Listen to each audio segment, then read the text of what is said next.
यदि एनडीए मुसलमानों को सम्मान देती है तो क्या आप विचार करेंगे? आप हिस्सेदारी की बात करें। सम्मान तो एक अलग चीज है। अगर हिस्सेदारी देती है भाजपा, हिस्सेदारी देती है तो बिल्कुल हम लोग जाएंगे, एनडीए के साथ जाएंगे, बिल्कुल जाएंगे। मुस्लिम समाज एनडीए के साथ जाएगा। किसी पार्टी की तरफ से बातचीत आपको ऑफर हुआ, बीजेपी की तरफ से या इंडिया की तरफ से?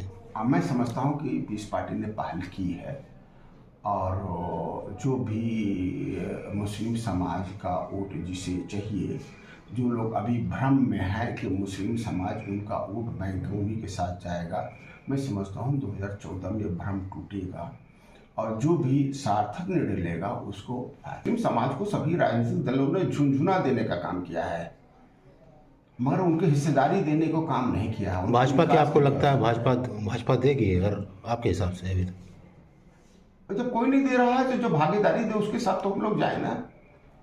कोई अभी देने को तैयार नहीं है, तो जो भी हिस्सेदारी देने को तैयार है, जो हमारी समस्याओं का समाधान करने को तैयार है, यही तो निर्णय होगी, यही तो बातचीत होगी ना। अभी तो बातचीत हो, तय हो, एक मेज पर हम लोग बैठे, फिर निर्णय लिया। कुछ बात हुई आपसे?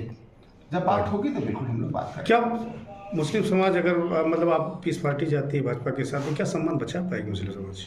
किससे संबंध बचाना है? मतलब सम्मान मुस्लिम लोगों का बचेगा? क्योंकि भाजपा हिंदूवादी पार्टी मानी जाती है आरएसएस की। कौन हिंदूवादी पार्टी नहीं है?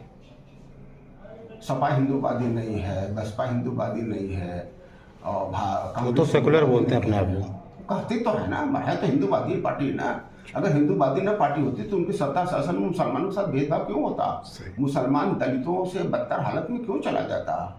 मुसलमानों से नफरत करने वाली सारी पार्टियां हैं, वो नाम सेकुलर कर देती हैं, मगर सभी एक से एक बढ़कर के हिंदूवादी वोट के लिए बनना चाहती हैं। मगर सही माने में हिंदूवादी तो कोई नहीं, ना तो भाजपा है, ना सपा, ना बसपा है।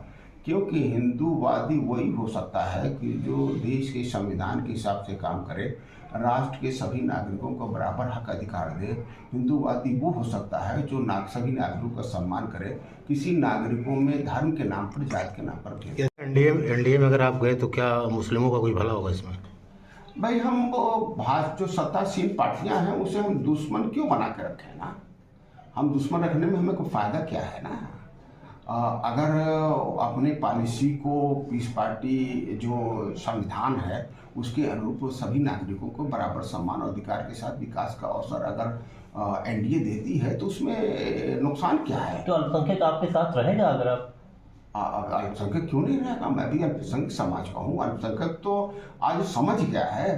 75 साल से सेकुलर के नाम पर भाजपा के हराने पर उसका वोट लुटता आ रहा है, उसके साथ अन्याय होता रहा है, उसे गुमराह किया गया है, उसका शोषण किया गया है, उसे सिर्फ वोट बैंक बना के रखा गया है। तो ये बात आज मुस्लिम समाज पूरी तरीके से समझ गया है। वो अब राजनीतिक तौर पर जागरूक हो गया है और जागरूक होकर के वो एक सार्थक निर्णय लेने के लिए तैयार है।